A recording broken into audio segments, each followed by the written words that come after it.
السلام عليكم ورحمة الله وبركاته.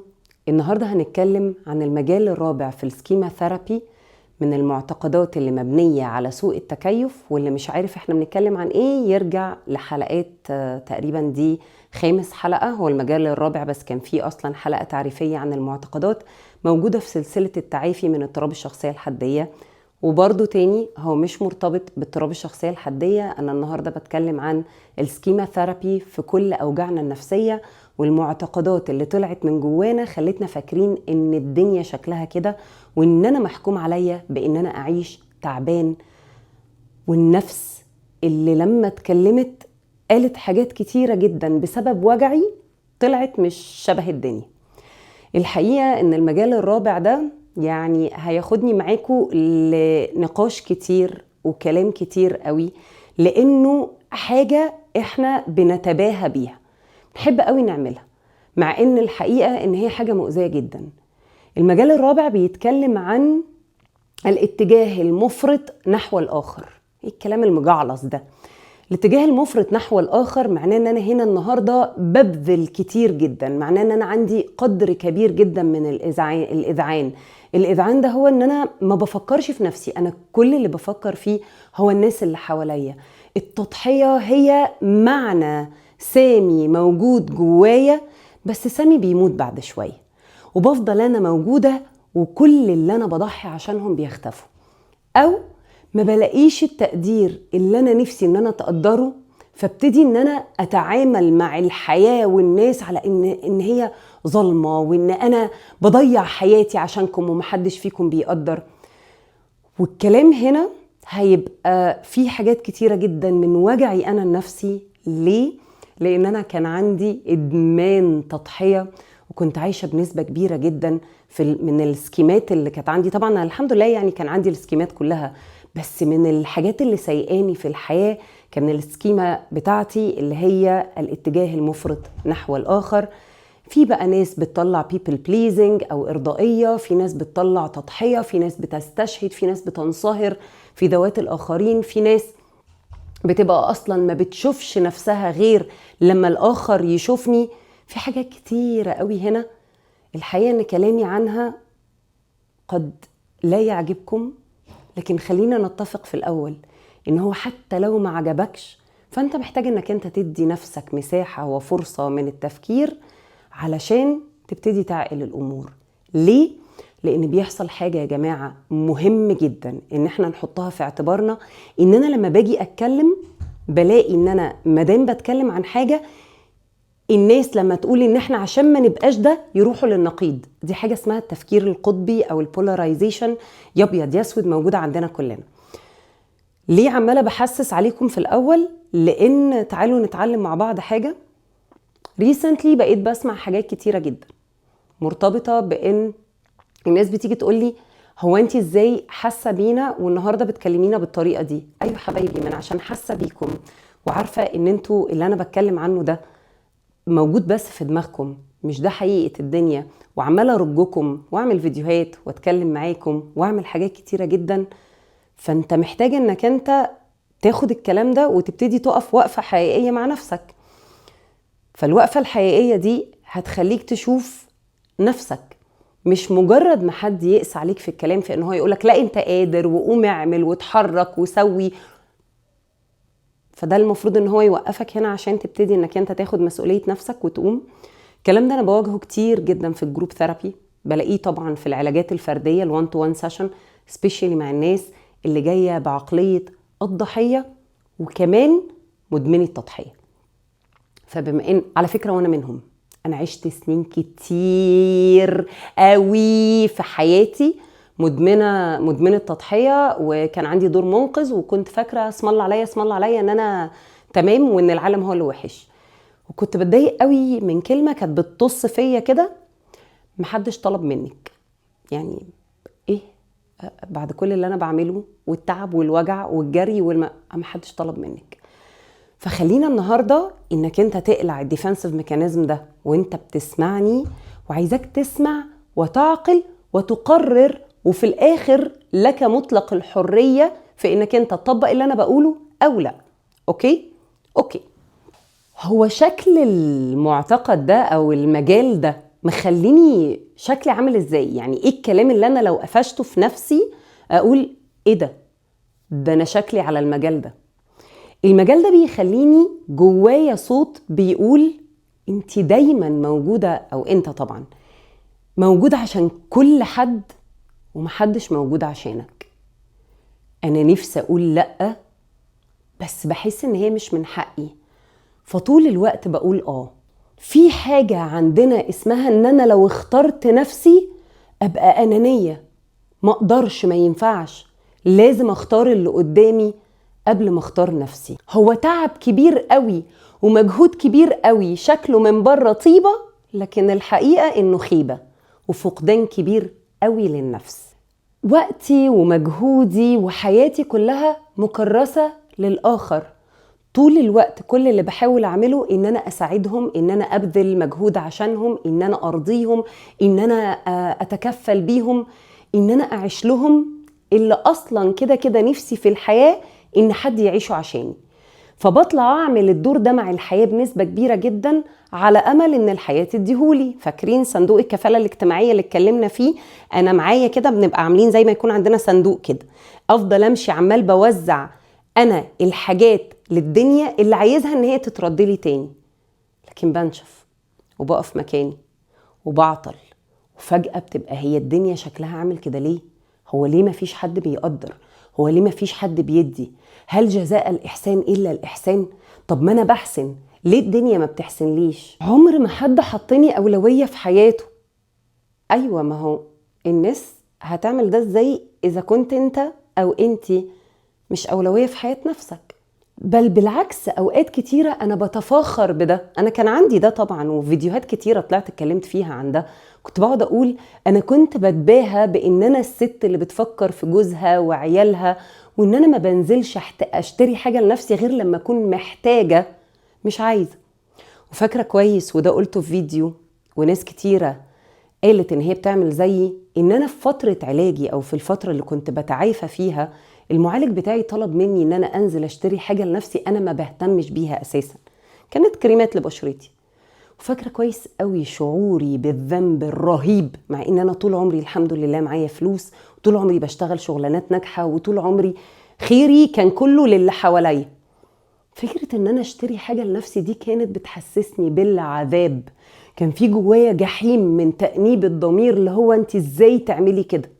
لاني كنت مدمنة تضحية، وكانت قيمتي الذاتية بتيجي من تفانية في إعطاء الآخرين. ما أنا وأنا صغيرة كانت قيمتي بتبقى مبنية على اللي أنا بقدمه. خدت بالك من أخوك الصغير، أنت بقيت أحسن حد، اديت وتفانيت في العطاء ونظفت وذاكرت وعملت حاجات كتيرة جدا، فأنت هنا النهاردة ممكن تاخد قليل من الفاليديشن او الاقرار او الشوفان. مش احنا اتفقنا في الحلقات اللي فاتت ان احنا كلنا عندنا مشكلة كبيرة جدا في الاحتياجات الاساسية ومنها الشوفان؟ انا حصل ربط شرطي عندي من زمان جدا من وانا صغير بين ان انا ابذل وان انا اخد، او ان انا احس بوجودي. فالربط الشرطي اللي حصل ده بكمل عليه في الحياة، لان انا طول الوقت من الحاجات الاساسية اللي احنا عايزينها في الدنيا هي ان احنا نتشاف ونتقدر ونحس ان احنا متصلين بالاخر. فانا حصل لي تثبيت هنا وانا صغير. اتشفت امتى؟ اتشفت لما كنت بدي، اتشفت لما كنت ببذل نفسي في سبيل اسعاد الاخر، اتشفت لما بقيت ببدي الاخر على حسابي.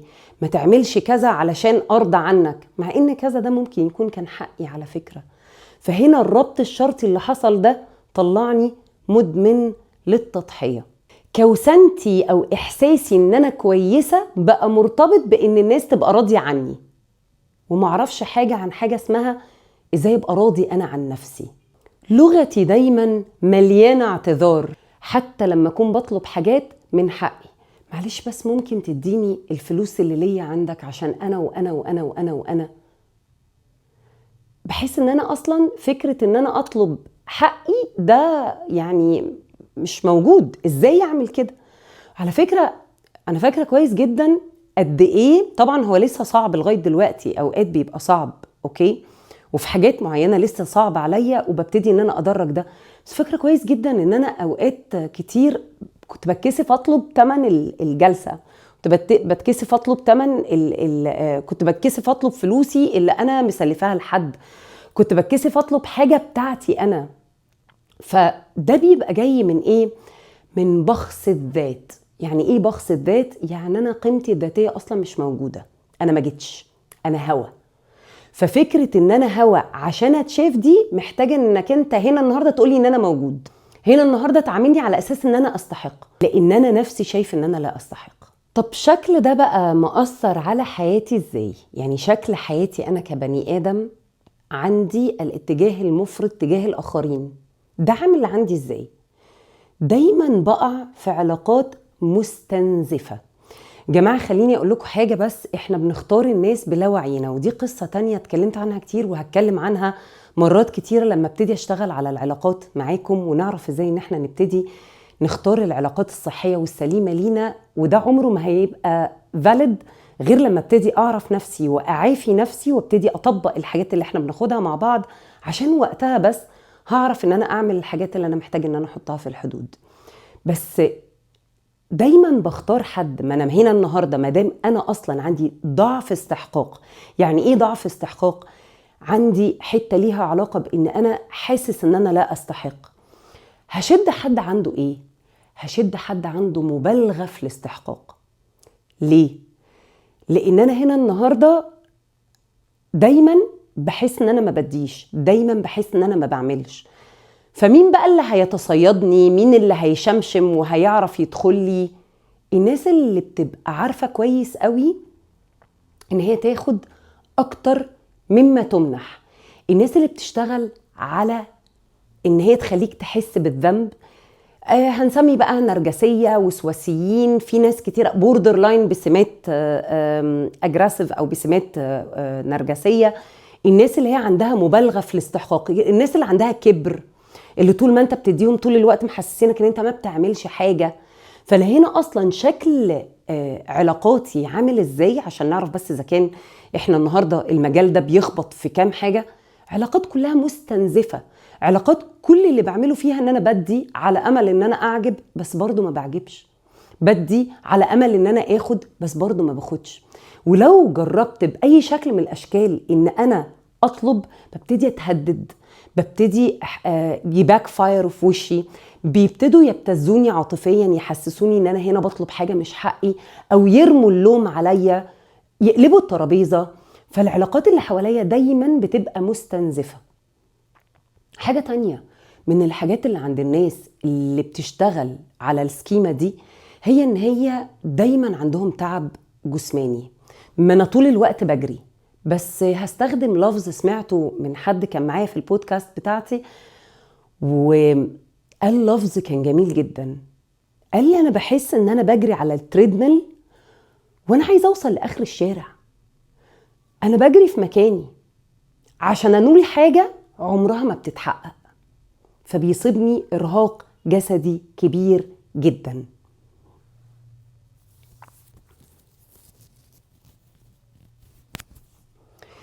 بيبقى عندي غضب مكبوت ضخم بيطلع في اماكن مش بتاعته. هو احنا كلنا عارفين ان احنا متعبيين غضب بسبب احتياجاتنا، وبسبب الضغط المجتمعي اللي حاصل حوالينا والسوشيال ميديا، وان انا هنا النهاردة بجري طول الوقت. ده الطبيعي بتاع بني ادمين. بس انا دايما جوايا غضب. انا كحد ماشي على السكيمة دي، او السكيمة دي هي الطريقة اللي انا بتعامل بيها في الحياة، دايما عندي غضب حتى وانا قاعد بيني وبين نفسي. وللأسف الغضب ده في معظم الأوقات بصبه على نفسي عن طريق بقى طريقتي اللي أنا بكلم بيها نفسي، جلد نفسي، الإدمانات السلوكية، الحاجات اللي كلها بنبتدي نستخدمها علشان نعبر عن الغضب اللي أنا مش قادر أعبر بيه مع حد معين. أو الناحية التانية، ان انا بضرب في وش الناس من اقل حاجة. طبعا احنا كبوردر لاين، انا كبوردر لاين والناس اللي معانا، احنا عندنا مشكلة كبيرة جدا في الغضب، عندنا مشكلة كبيرة جدا في ان الحاجة بتبقى قد كده بس انا بضرب جامد جدا. ليه؟ لان السكيمة دي من السكيمات اللي معروفة عندنا جدا.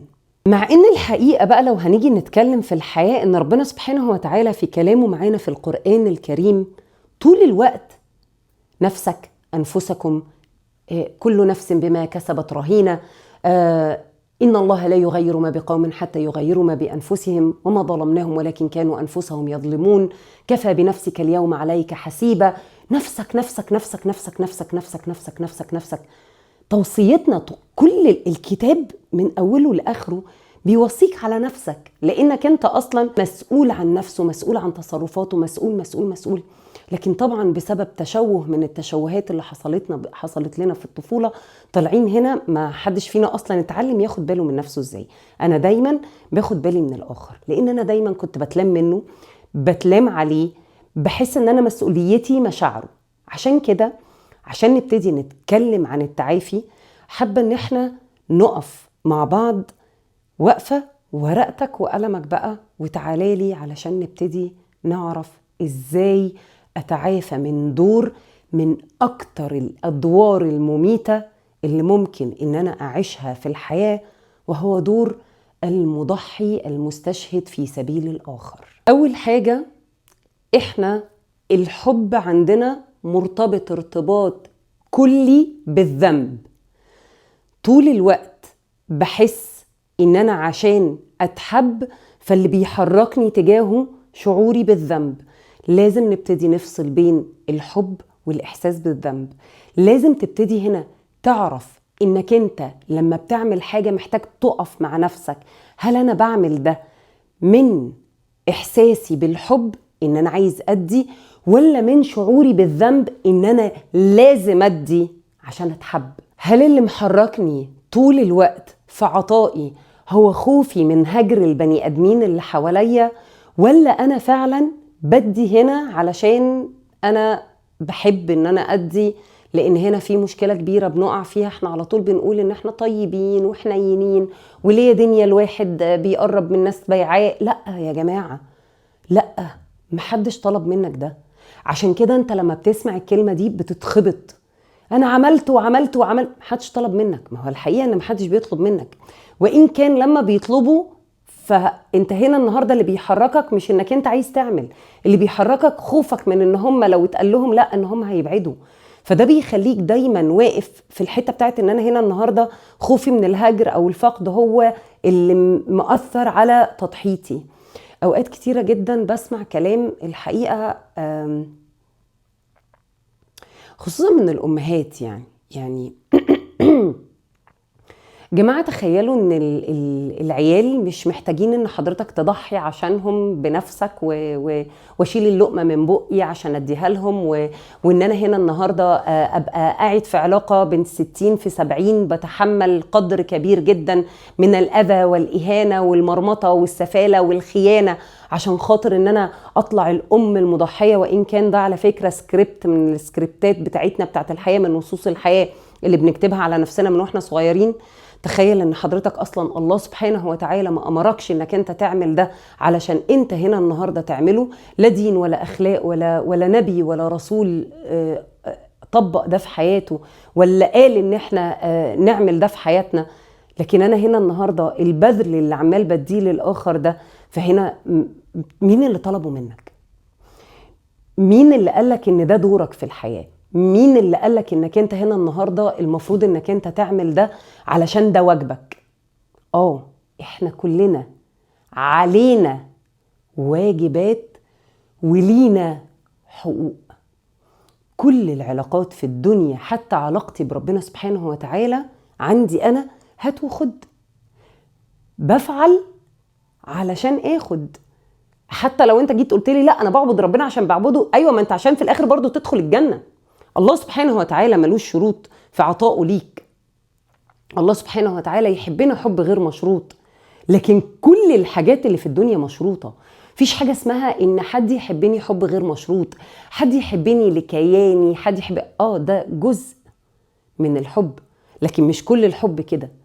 مفيش حاجة اسمها ان انا النهاردة هحبك بدون شروط، وإلا وعلى فكرة ومفيش حاجة اسمها ان ام تحب ولادها حب غير مشروط.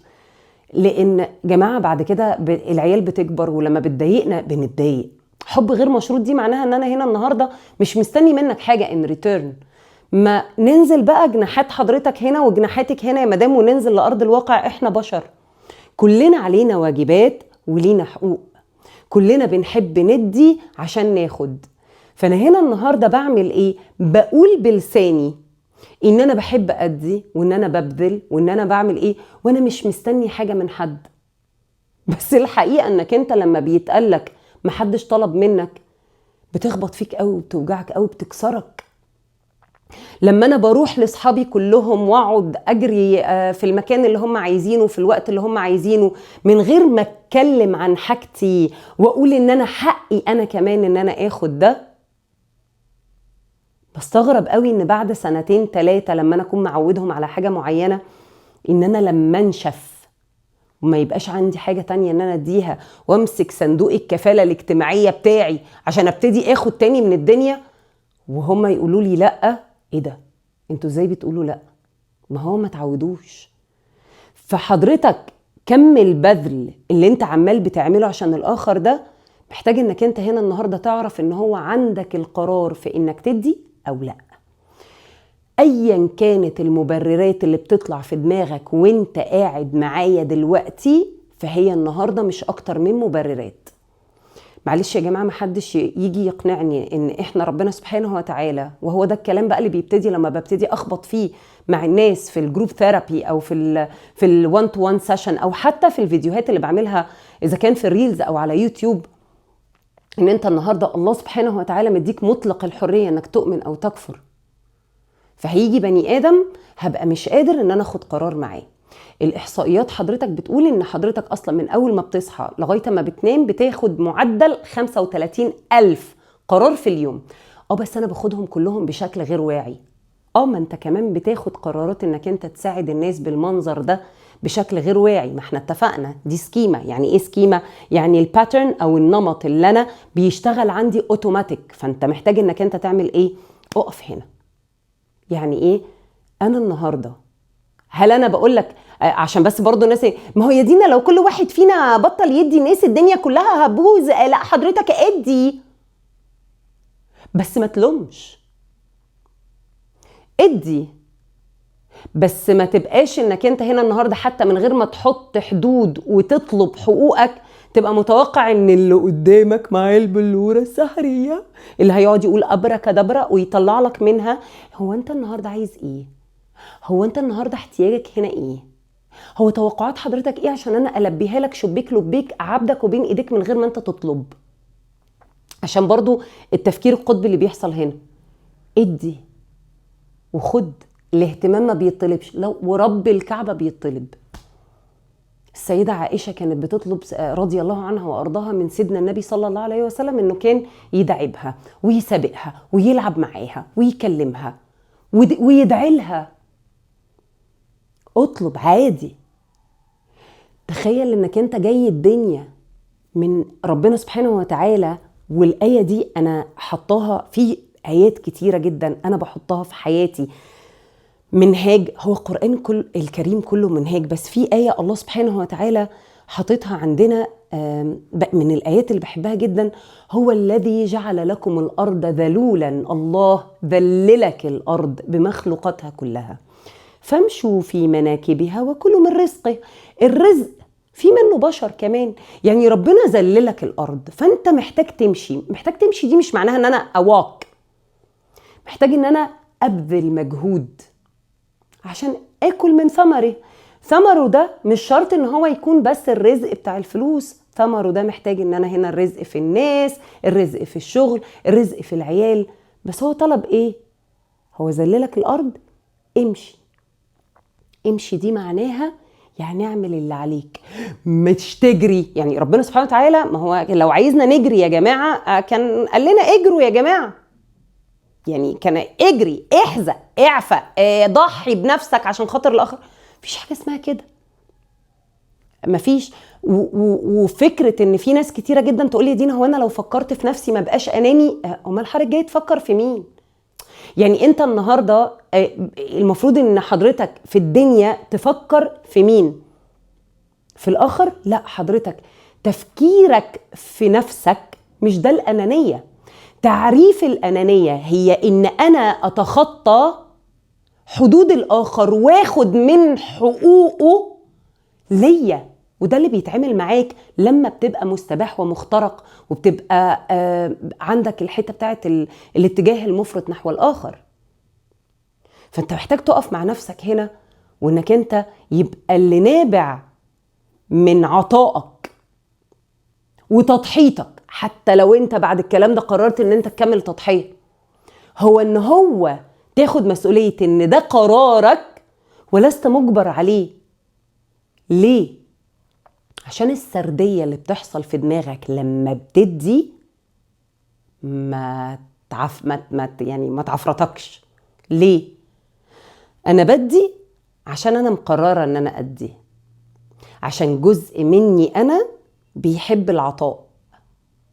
فعادي ان في ناس هتتقبل وناس لأ، في ناس هتقدر تريتيرن ده وناس لأ، وان انا عندي مطلق الحرية ان انا اعمل ده مع مين. لكن اجبار ده عليا بيخليني حاسس ان انا مجبر ان انا ادي. فالحدوتة جوه بتقول انت you don't have any other option، ما عندكش اختيار تاني، والدنيا جاية عليك والناس جاية عليك، وليه بتعمل كده؟ مسلوب الإرادة. فرق كبير قوي بين السرديتين يا جماعة. لو عايزين ناخد بالنا احنا يعني هنتغير ازاي، خد بالك من اللي بيتقال في دماغك بعد كل فعل. تاني، ليه؟ لان هو القصة كلها بتنتهي هنا. فدي حتة انت محتاج تقف مع نفسك فيها قوي. انا بدي عشان انا مقرر ان انا ادي، حتى ولو عارف ان اللي قدامي مش هيقدر يدي. لكن انا مش بدي علشان انا لو ما عملتش ده هم هيبعدوا، لان تاني ده خارج دايرة سيطرتك. والله العظيم لن تستطيع السيطرة على ان انسان يفضل موجود في حياتك وبيعمل لك زي ما انت عايز. مفيش. محتاجين بقى ايه؟ نرفع الرايات البيضاء والسوداء والحمراء والخضراء والصدراء وكل حاجة. ارفع كده راياتك، اقلع بقى سيطرتك دي وحطها على جنب. ما انتش جاي الدنيا قادر تعمل ده. اخر حاجة تقدر، اقصى حاجة تقدر تعملها هنا هي ان انت تسيطر على نفسك. ففي الحتة دي لو بيحركك في افعالك اللي بتوجعك، يعني انا النهاردة انتمتي قالت لي ان هي علشان نخرج انا لازم اروح الشيخ زايد وانا ساكنة في المعادي. هل انا بعمل ده عشان انا مقررة، ولا انا عشان لو ما عملتش ده مش هشوفها وهي مش هتيجي وهي ممكن ان احنا نبعد عن بعض؟ هل دي اسباب؟ احنا ممكن نخليها اسباب لو انا تقبلت فكرة ان هي ما بتعرفش تيجي، وان هي مش بتقدر تيجي، وان انا عادي ان انا اروح، وان انا قدرتي ان انا اروح. فهنا يبقى انا خدت القرار ان انا عشان اخرج معاها اروح. لكن الاضطرار ان انا اروح هيخليني، ما انا لازم عشان اشوفها بقى اروح لها كل مرة الشيخ زايد. ما هو هي عمرها ما بتشتغل على علاقتنا. مش هتكلم اقولها بقولك ايه، ما تجيلي مرة المعادي ومرة اروح لك الشيخ زايد. وهنا هيدخل اصوات كتيرة جدا هتخليني ان انا عمال بتشحن غضب غضب غضب غضب غضب. فتغيير السردية هنا مهم جدا. وقف بقى تبرير. تاني حاجة، وقف تبرير تماما. مش هقدر. هينفع تعملي لي كذا؟ اسفة مش هقدر. لا انا اسفة من غير اسفة، مش هقدر. من غير اصلا انا النهارده ورايا ان انا اروح بالعيال لغايه المستشفى عشان اتوبيس في سياحي فاخر خبط 35. مفيش. اقف. مش هقدر، مش عايزه. تخيل انك انت حقك بجد انك ما تديش اسباب. لو سألك ليه انت حر تجاوب او لا. لكن فكرة ان انا بقول لا وطول الوقت ببرر لنفسي، ده هنا بدي نفسي hidden messages او بدي نفسي رسائل خفية في انك انت مش من حقك انك انت تقول لا اصلا. ما تبررش. وحطها قاعدة كده فوق السرير عندك كده. بصوا عايزاكوا ايه؟ عايزاكوا بقى الكلام اللي انا بقوله ده قواعد كده، وتلزقوها في الحيطان في وشكوا في كل حتة في النوت بوك بتاعتكم لغاية ما تقعدوا تبرمجوا دماغكم تاني. التبرير مقبرة التغيير. مستحيل تتغير وانت بتبرر، لانك طول الوقت مش بتدي نفسك الأحقية انك انت تعمل اللي انت بتعمله. فوقف تبرير، نو تبريريزم، ما هي مش جمله ولا مصطلح، بس هنستخدمها كده زي ما هي دينا بتقول. ما دام دينا قالت يبقى بقت في الجمله، خلاص بقت في المصطلح. ماشي. هنيجي للحته بقى اللي بنعطل فيها كلنا. احنا اللي محركنا اصلا مشاعرنا بالذنب. فانا لما بقول لا في كلام بقى بيحصل جوه، فاحساسي بالذنب. اقعد مع الشعور، اسمح له انه يكون موجود، ورد عليه واتكلم معاه.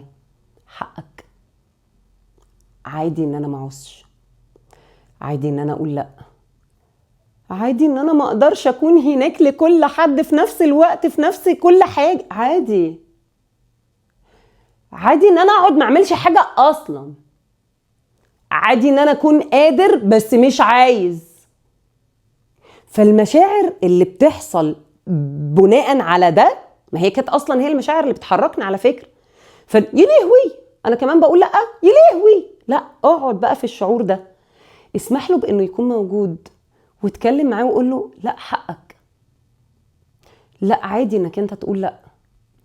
عادي ان انا ابقى النهارده صحابي خارجين وعايزيني اخرج وتحت بيتي وانا اقول لا يا جماعه انا مش قادره اخرج، مش عايزه. او انا قاعدين هم في مكان بيشربوا فيه شيشه كبيره جدا وكنت بموت، حصل حقيقي، وهموت واشوفهم، بس مش قادره، صدري وجعني، مش قادره اخرج معاكم في المكان ده. لو هينفع تخرجوا في مكان تاني يلا، مش هينفع خلاص خلينا بقى نظبطها في حته تانيه او مكان تاني في وقت تاني. عادي. هديك كام حاجه كده عشان هنمرن عضله الحدود. الحدود عضله، كل شويه هناخد تمارين. المرات اللي فاتت اتكلمت عن الحدود، كل مره بديكوا تبات كده، اوكي؟ فمرن عضله الحدود بتاعت حضرتك. اجل رد، اتكلمت عن التاجيل المره اللي فاتت، بس اجل رد. عادي انك انت ما تردش على حد عايزك دلوقتي على طول. اطلب المساعده. جماعه، الناس اللي ادمنت التضحيه هي من كتر ما هي حاسه ان هي عبء على العالم، وان هي جايه الدنيا غلطه، وان هي مش من حقها ان هي تسال، بتنهار جسديا ونفسيا، وهي لازم ابقى قاعده قدامك لا ما شايلكش همي. مين اللي قال ده؟ اطلبي مساعده، اطلب مساعده. فاش حاجه لما حد من صحابك يعدي عليكي في مره، فاش حاجه لما حد من صحابك يجيب لك حاجه عشان انتي مش قادره، فاش حاجه لما مره تكلم حد من صحابك تبقى بتشتكي، ما تبقاش حائط المبكى وبس. تاني، العلاقات هات وخد. عشان ابتدي اعمل ده محتاج ان انا ابتدي اعرف الناس اصلا ان انا مش سوبر دوبر هيرو، ان انا انسان، وان انا عادي ان انا ابقى ليا احتياجات ان انا كمان، وان انا طالب المساعده، وان انا مش قادر اعمل ده. ابتدي دحرج ده حتى ستيب باي ستيب. في فرق بين انك تطلب المساعده وانك ترمي مسؤوليتك على حد. عشان بس هنا ايه، طبعا الناس بتاخد الكلام وتقعد تقول السرديه بتاعتها، دينا قالت والله العظيم مش انتي قلتي يا نهار اسود، هو ده اللي انت فهمته من كلامي؟ فدينا بتتحاسب في الدنيا والاخره على اللي انتوا بتعملوه بسبب كلامها. فاطلب المساعده، مش ترمي مسؤوليتك على الاخر. تمام. ارتاحي من غير ما حد يسمح لك، او ارتاح من غير طلب اذن. انا داخل افصل في البلكونه بيني وبين نفسي، انا هقعد النهارده ما هفخد، هبحلق في سقف بيتنا الساقط واتفرج، الله ما فيهوش اي حاجه تدعو للتامل، بس انا هتامل. لما هنيجي نتكلم عن البرفكشنزم لوحده او الحته بتاعت الكماليه، جماعه احنا في ناس معايا في الجلسات بيحسوا بالذنب لما بيرتاحوا، وده طبعا برضو جزء من اجزاء التضحيه والشوفان. انا طول ما انا ببذل فانا متشاف. لا، اسمح لنفسك انك ترتاح عادي. على فكره انتوا عارفين ان انا قبل ما ابتدي الحلقه دي كنت قاعده، اول ما طلع، لان انا طبعا الاصوات اللهم بارك يعني حبايب قلبي، بس هما بقوا هادين شويه بيكلموني بالراحه. دينا احنا ما عملناش حاجه من الصبح، انت قعدتي شربتي قهوتك، انت ما لحقتيش تقري القران، انت ما لحقتيش مش عارفه ايه. اليوم الثلاث اللي انا بصور فيه ده هو اليوم ده اصلا اللي انا ما ببقاش باخد فيه جلسات الصبح، وببقى الحاجه الوحيده اللي بعملها هي ان انا بسجل الحلقه بتاعتكم. فبرد على نفسي عادي، عادي انك انت تقعدي، عادي انك انت ما تقريش، عادي انك انت تردي على رسائل بس، عادي ان انا اقعد على السوشيال ميديا، عادي ان انا ارتاح، عادي. احساسك بالذنب في انك انت ارتحت ده محتاج انك انت تبتدي تتعرض له برضه وترد عليه. الذنب حركنا في كل حاجة في حياتنا. الغضب اللي بيفرقع بقى في وش الناس فجأة هتجيبه كده، حتى لو كان فرقع خلاص هتقعد، هو انت موجوع عشان انا اتنازلت عن ايه؟ الانفجار ده ان انا اتنازلت عن حاجة وما جابتليش الريتيرن اللي انا مستنيه. فانا الغضب الفظيع الاكسبلوس الانفجار اللي حصل، هو انا اتنازلت ايه هنا عشان كده فرقعت؟ فمحتاج انك انت تبتدي تشوف انت بتتنازل عن ايه. وعادي يا جماعة انكم تبتدوا تحطوا نفسكم اولوية. على فكرة مش عيب ولا حرام ولا ذنب. اوضح لكم حاجة، هو ده كله بيطلع من مين؟ مني. فحضرتك عمال بتدور على ان ده يبقى كويس وده يبقى كويس وده ما يشتكيش وده يتلباله اللي هو عايزه وده. ما هو مين اللي بيعمل ده؟ يعني حتى بفرض انك انت حابب تكمل، انك انت لو انت انسان بتقول على نفسك ان انا معطاء، والعطاء عندك قيمة وليست ميكانيزم للدفاع عن ابقاء الاخر، او انك انت هنا بتستخدمه عشان تخلي الاخر موجود. طب ما هو ده معناه ان انا لازم ابقى كويس عشان ابتدي ادي. لما بتجيلي ام وتقول لي انا اهم حاجة في حياتي ولادي، حضرتك لما كنت هتنتحري كان اهم حاجة في حياتك ولادك؟ انا لما كنت هنتحر كان اهم حاجة في حياتي ولادي. قلت له يا رب بقولك ايه، ابوس ايدك، انت كفيل بيهم، خد بالك منهم، انا مش قادرة على دنيتك، مش قادرة اعيش. فالنهاردة فكرة انك انت تحط نفسك اولوية دي من اهم الحاجات اللي محتاج انك انت فعلا تقعد فيها مع نفسك. انت بتهرج فكرة ان انا عمال بدي بدي بدي بدي بدي وفي الاخر قاعد نشفت لدرجة ان انا مش عايز اعيش. فحتى لو انت حد بتقول ان انا لا خلاص بعد كلام دينا انا هفرق بين ان انا اضحي وان انا اعطي. فرق كبير جدا بين العطاء والتضحية. وانا كبني ادم انا بقول على نفسي النهاردة ان انا شخص معطاء حقيقي. زمان انا كنت كدابة، ما كنتش بدي. انا كنت بدي عشان اللي قدامي يفضل موجود ويفضل شايفني ويفضل حبيبني ويديني التقدير اللي انا محتاجاه. النهاردة انا معطاءة جدا وحدوتي قمر.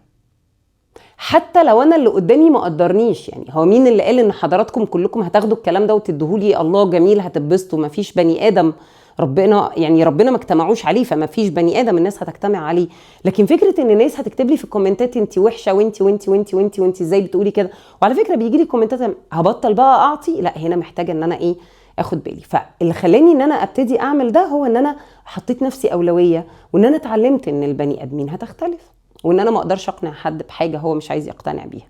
بقيت اخف في الحياه على قلوب الناس. انا عايز اقنعك بالعافيه، لا ما بقيتش بعمل كده. واللي جاي لي مش عايز يقتنع بقول له اتفضل حضرتك والله خلاص ما دام انت مش مقتنع هعمل لك ايه. طيب احط نفسي اولويه ازاي بقى؟ انا لازم اسمع جسمي بيتكلم. جسمنا اسرع من عقلنا بكتير جدا. تعبان محتاج تاخد بالك من نفسك، جسمك بيشتكي محتاج انك انت ترتاح، نفسي موجوع محتاج ان انا ابتدي اعرف ايه اللي بيضايقني وايه اللي بيتعبني، وان انا اخد بالي من نفسي، وان انا احاول ان انا البي لنفسي احتياجاتي اللي انا محتاجها وادور على احتياجاتي. هنيجي لجزء صعب بقى كمان في التعافي هنا، هو انا محتاج ايه؟ ويمكن دي اصعب نقطة في التعافي. ليه؟ تقبل فكرة ان في ناس هتحبك اقل في المرحلة بتاعت انك انت هتتعافى. ليه؟ لان ده هيغربل ناس كتير قوي من حواليك. انت هنا عارف كويس ان في ناس قاعدة بس عشان ده. فانت اول ما تبطل ده الناس دي يا هتختفي، يا اما هيبتدوا يزمزقوا، يا اما هيبتدوا يحاولوا ان هم يتعرفوا عليك. ففي المرحلة دي انت فعلا في ناس كتير هتقع، هتسقط من حياتك، هتسقط من حساباتك. لكن صدقني وهقول معلومة والله العظيم والله العظيم حقيقية جدا يا جماعة، والله العظيم وأشهد الله على ما في قلبي. انت أصلا عشان يبتدي يدخل حاجة محتاج ان انت تفضلها مكان. طب ما انا حواليا ناس بشكل معين، هي هتبتدي تسقط. وانت لما تبقى كويس مع نفسك هيبقى عندك القدرة انك انت تفضي المكان ده لناس فعلا تستاهل ان هي تبقى موجودة في حياتك. وتعالوا نعمل تمرين بسيط كده في الاخر علشان ان احنا نبتدي نعمل جرد يومي للحاجات اللي انا شغلت فيها السكيمة دي، وازاي ان انا ابتدي اراقبها. انتوا عارفين ان انا كده كده قلت لكم امتنانكم، تنفسكم، الكتابة، التفريغ الكتابي، الحته بتاعت تمارين الملل، كل ده عمال يتراكم علينا. اوعوا تكونوا بتتفرجوا وما بتطبقوش. اللي بيتفرج وما بيطبقش يكتب لي في الكومنتات عشان اخش اتخانق معاه، ماشي؟ لكن من التمارين اللي احنا ممكن ان احنا نواظب عليها لو الموضوع بتاع التضحيه ده تقيل عندي قوي، محتاج انك انت كل يوم تكتب 3 مواقف قلت فيهم وانت كنت عايز تقول لا، وهتكتب بعدها كمان انت حسيت بايه لما عملت ده، وهتكتب كمان انت كنت محتاج تعمل ايه هنا عشان تقدر تقول اللأ دي. هل ده هيغيرنا؟ عزيزي المتفرج الجميل القمر الموجوع نفسيا اللي بتحاول انك انت تتعافى من السكيمة الخاصة بالاتجاه المفرط نحو الآخر، لو طبقت ده وقعدت تكرر الحلقة دي كذا مرة، لأن انت بتعيد برمجة دماغك، هيحصل. مفيش حد فينا بيتعافى غير كده. روح اسأل اي معالج، روح اسأل اي حد تعافى، هتلاقيه ان هو قالك انا ابتديت ان انا اتعامل مع الحاجات دي، وان انا ابتدي اكرر ده على دماغي علشان ابقى احسن. عافى الله قلبي وقلوبكم. متنسوش تكتبولي في الكومنتات ايه رأيكم في الحلقة، استفدتوا بايه، شايفين ان ايه اللي صعب عليكم، وتعملوا سبسكرايب وشير والحاجات اللي محتاجاها منكم دي، علشان يعني ان شاء الله بإذن الله ربنا يجعله علم ينتفع به.